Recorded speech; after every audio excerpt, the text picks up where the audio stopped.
உங்களுக்கு குதிகால் ரொம்ப வெடிப்பா இருக்கா? குதிகால் வெடிப்ப உங்களுக்கு போக்கணும் அப்படின்னு சொல்லிட்டு ஆசையா?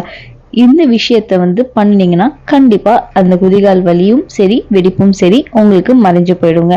ஒரு 4 விஷயம் உங்களுக்காக நான் ஆப்ஷனலா சொல்றேன். நல்லா கேட்டுக்கோங்க. முதல் ஆப்ஷன் என்னன்னு சொல்லி பார்த்தீங்கன்னா, வெள்ளை வினிகர். வினிகர் இருக்கும் இல்லைங்களா? வெள்ளை வினிகர வாங்கிட்டு, அத ஒரு வெதுவெதுப்பான நீர்ல கலந்து, அந்த நீர கால்கள்ல 20லேருந்து 25 நிமிடம் ஊற வச்சு, அப்புறமேட்டு மெதுவா என்ன பண்ணணும் அப்படின்னு சொல்லி பார்த்தீங்கன்னா, மெருகேற்றும் கல்ல வச்சு நன்கு அத தேய்ச்சுட்டு அத கழுவுனீங்க அப்படின்னா, இறந்து போன செல்கள் எல்லாமே நீங்கி, வெடிப்பு மறைந்து, குதிகால் மென்மையா இருக்குங்களாம். இது ஃபர்ஸ்ட் ஆப்ஷன். இல்லப்பா என்னால அவ்வளோ இதெல்லாம் பண்ண முடியாது அப்படின்னு சொன்னீங்கன்னா கவலையப்படாதீங்க. அதுக்கும் ஒரு சொல்யூஷன் இருக்கு. தயிர். வீட்ல தயிர் இருக்கு இல்லைங்களா?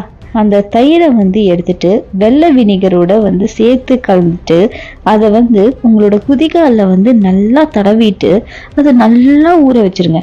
நல்லா ஊற வச்சிட்டீங்க அப்படின்னா பின்பு நல்லா அந்த ஊறினதை தேய்ச்சி கழுவுனீங்க அப்படின்னாலும் இது சரியா போகுங்களாம். இதுவும் இல்லைங்களா, 3வது ஆப்ஷன் என்னன்னு தெரியுங்களா? தேன். இந்த தேன் இருக்கு இல்லைங்களா, வினிகர்ல தேனை சேர்த்து கலந்துட்டு அதை அதை வச்சுட்டு நீங்க குதிகால் இருக்கு இல்லைங்களா, உங்க குதிகால நல்லா மசாஜ் செய்யுங்க. நல்லா அது உலர வைத்ததுக்கு அப்புறமேட்டு வெது வெதுப்பான தண்ணி இருக்கு இல்லைங்களா, அந்த வெதுவெதுப்பான தண்ணியில நல்லா உங்களோட கால்களை தேய்ச்சி கழுவுனீங்க அப்படின்னாலும் இந்த குதிகால் வெடிப்பு சரியாகும் அப்படின்னு சொல்லப்படுது. அதுவும் முடியலமா அப்படின்னா 4வது ஆப்ஷன் ஆலிவ் ஆயில். ஆலிவ் ஆயிலை கண்டிப்பா நம்ம எல்லாருமே கேள்விப்பட்டிருப்போம். அதுதாங்க 4வது ஆப்ஷன்.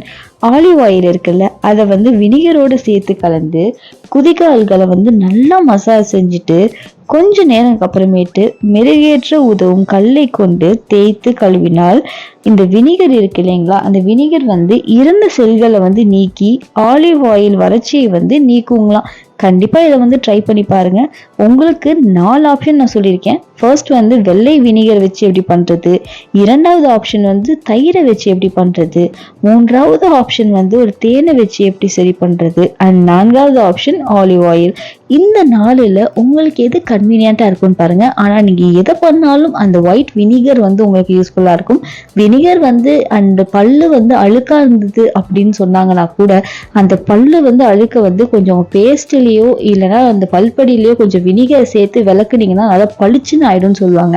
அந்த மாதிரி தான் வினிகர் நல்லா பளிச்சுன்னு ஒரு பொலிவு கொடுக்குங்க. இந்த மாதிரி ஒரு விஷயங்களுக்கும் வினிகர்னால நிறைய யூஸ் இருக்கு. இதை நீங்க ட்ரை பண்ணி பார்த்துட்டு உங்களுக்கு எப்படி அது பலனளிச்சுது அப்படின்றத கமெண்ட்ஸ் சொல்லுங்க. நன்றி.